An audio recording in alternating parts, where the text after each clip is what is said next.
Di episode kemarin kita sudah tahu kalau Akusan dan Wang Bo mau berduel. Kalian penasaran dengan kelanjutan ceritanya? Jadi tanpa berlama-lama kita langsung saja ke ceritanya. Kita dilihatkan dengan Akusan dan Wang Bo yang sudah siap bertarung. Di sana Wang Bo langsung menyerang. Di sana Akusan juga sudah mengayunkan pedangnya, akan tetapi bisa dihindari oleh Wang Bo. Dan Wang Bo pun langsung memukul Akusan dengan keras, akan tetapi serangannya bisa diminimalisir dengan dia berpindah tempat dari sisi samping Wang Bo dan lalu dia langsung menyerang Wang Bo kembali. Tetapi Wang Bo untungnya masih sempat menghindari serangan tersebut. Setelah itu Wang Bo langsung melompat ke atas dan langsung mau menyerang Akusan. Di sana Akusan pun langsung menahan serangan Wang Bo dengan pedangnya. Di sana Wang Bo dengan sekuat tenaga sudah menyerang Akusan, tetapi Akusan dengan santainya dia masih bisa menahan serangan Wang Bo. Setelah itu tiba-tiba Wang Bo melompat dengan tinggi dan memulai ancang-ancang untuk menyerang kembali Akusan. Di sana Wang Bo pun langsung melesat ke arah Akusan dengan kecepatan penuh. Di sisi Akusan dia sudah mempersiapkan serangan untuk menyerang Wang Bo. Setelah itu serangan mereka berdua pun saling berbenturan, dan sampai membuat pedang milik Akusan patah dan di sana juga ada darah yang sedang berterbangan di sana. Setelah itu kita pun dilihatkan dengan tangan Wang Bo yang sudah terputus dari badannya. Oggi di sana berkata, kalau itu tidak mungkin, lalu Oggi menyuruh yang lainnya untuk pergi dari tempat tersebut. Di sisi Akusan dia berkata, kalau itu cukup menghibur. Setelah itu Akusan pun pergi meninggalkan Wang Bo. Di sana Hua Yeong melihat Wang Bo yang sudah tidak berdaya. Orang-orang di sana sedang membicarakan tentang Akusan yang memang pantas disebut pedang singa, karena dirinya memenangkan duel dalam 20 detik. Dan orang-orang tidak menyangka kalau akan selesai secepat itu. Di sisi Wang Bo dia rasa kalau seandainya dirinya sempat menyelesaikan tinju kaisar surgawi, mungkin hasilnya akan berbeda. Setelah itu tiba-tiba Wang Bo dia berteriak dan berkata, kalau saja aku memulihkan teknik yang hilang dan mengejar ilmu bela diri dibanding uang, apa benar semuanya akan berubah?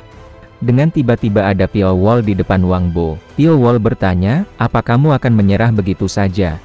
Di sana Wang Bo berkata, kamu ingin aku melakukan apa, dengan tanganku yang sudah hilang? Di sana Piao Wall berkata, kalau memulai lagi dari awal. Karena kultivasi milik Wang Bo belum hilang, Wang Bo hanya perlu melatih tekniknya agar cocok untuk satu tangan bukan dua tangan.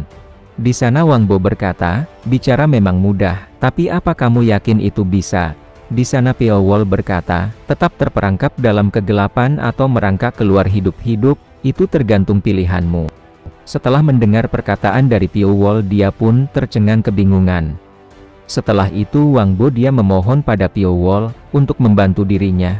Kalau Piao Wall pasti tahu sesuatu, kalau Piao Wall tidak tahu, Piao Wall pasti tidak akan berkata seperti itu. Setelah itu pagi pun tiba, di sana ada Raja Manor yang sedang marah-marah pada Oggi. Raja Manor berkata, kamu membuang orang seperti Wang Bo, hanya karena dia kehilangan satu tangan. Apa kamu sadar bagaimana itu bisa merusak reputasi kita? Pimpinan Manor macam apa yang akan dibelah oleh para pengikutnya jika dia bisa dengan mudah menyingkirkan orangnya sendiri? Di sana Oggi meminta maaf pada ayahnya. Setelah itu Raja Manor menyuruh Oggi pergi karena dirinya telah muak melihat Oggi. Dan juga Raja Manor menyuruh Oggi mencari Wang Bo sampai menemukannya. Sebelum menemukannya Oggi tidak boleh kembali. Di sana Oggi menyetujui permintaan dari ayahnya. Dan lalu Oggi pun pergi dari tempat tersebut.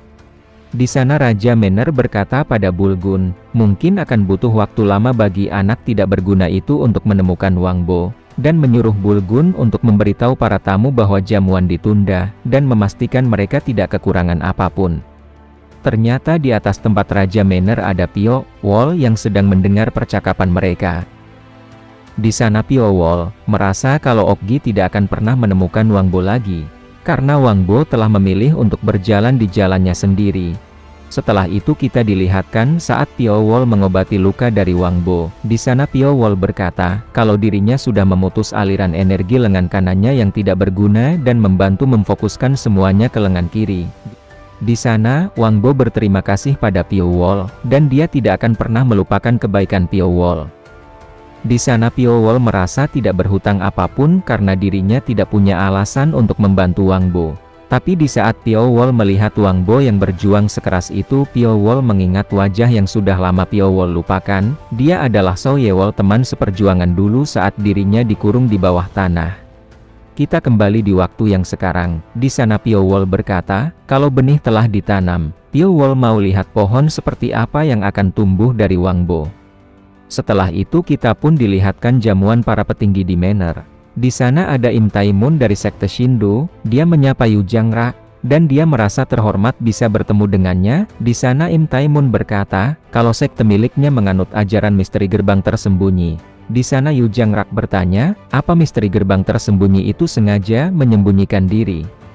Di sana Im Taimun membenarkannya, karena sekte Shindo berdiri di garis depan saat perang surga besar dan menderita kerugian besar. Setelah itu Im Taimun melihat Piao Wol dan Soma.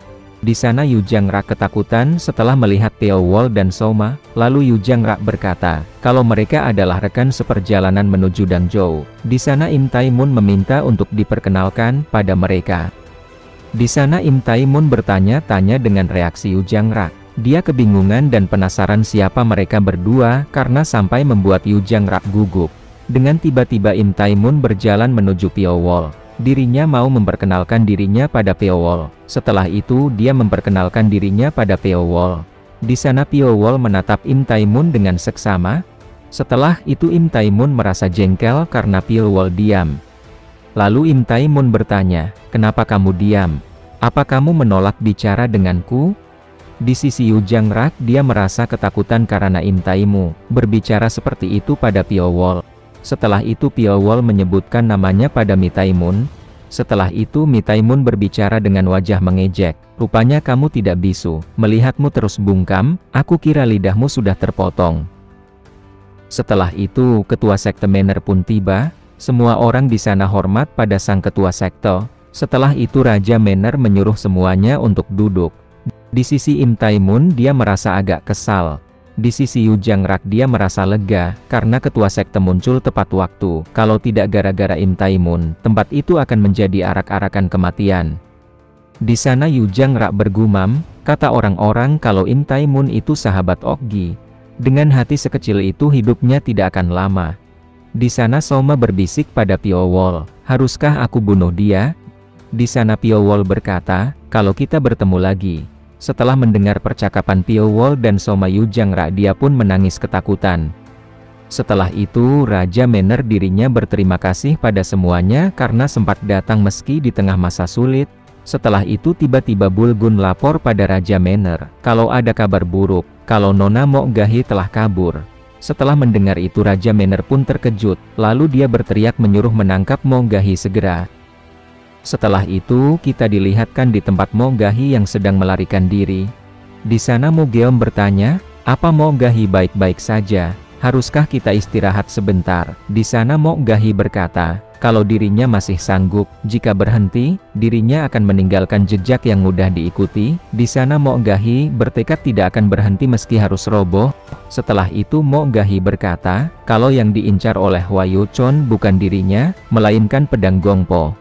Dirinya sudah menyiapkan hati menjadi selir Hua Yuchon dan tidak berharap cinta, tapi setelah dirinya berhadapan langsung, dia baru sadar betapa menakutkannya itu. Kalau Hua Yuchon mendapatkan pedang Gongpo, nyawanya tidak akan berarti, dan mereka akan mengingkari janji, lalu memandang keluarganya seperti sampah. Setelah itu Mo Gahi bertanya pada Mu Geom, apa sekarang aku masih boleh bersamamu? Di sana Mu Geom berkata, kalau dirinya rasa menghormati keputusan Mo Gahi adalah keputusan yang terbaik. Setelah itu Mu Geom tidak akan lari lagi dan tidak akan pernah melepaskan Mo Gahi kembali. Mereka berdua pun terus berlari meninggalkan Manor. Di atas tebing ternyata ada Hua Yeong dan Akusan yang sudah tahu kalau yang punya pedang Gongpo sedang kabur. Di sana Akusan bertanya, apa benar tidak masalah, karena kerugiannya akan besar. Di sana ternyata ada para prajurit yang sedang mencari Mo Gahi. Di sana Hua Yeong berkata, kita harus menanggungnya, jika mereka mundur sekarang, sekte Juhi tidak akan pernah mengalahkan sekte Manor Cheonen. Tidak lama setelah itu prajurit Juhi dan Manor Cheoneon pun berpapasan. Setelah itu mereka pun mulai saling bertarung. Di sana Hua Yeong berkata, Kalau Sekte Manor tahu kalau dirinya ikut campur, lalu Manor mempertaruhkan nyawa demi pedang Gongpo, jadi dirinya harus melawan balik. Setelah itu Hua Yeong menyuruh prajuritnya untuk mengerahkan semua sisa pasukan aula miliknya. Kedua prajurit itu pun langsung memenuhi perintah dari Hua Yeong dan lalu pergi dari tempat tersebut. Di sana Akusan berkata, kalau itu benar-benar remeh sekali. Siapakah yang akan mendapatkan pedang Gongpo, apakah Sekte Manor Cheonen atau Sekte Juhi? Kalau kalian penasaran, jadi jangan lewatkan di episode yang selanjutnya.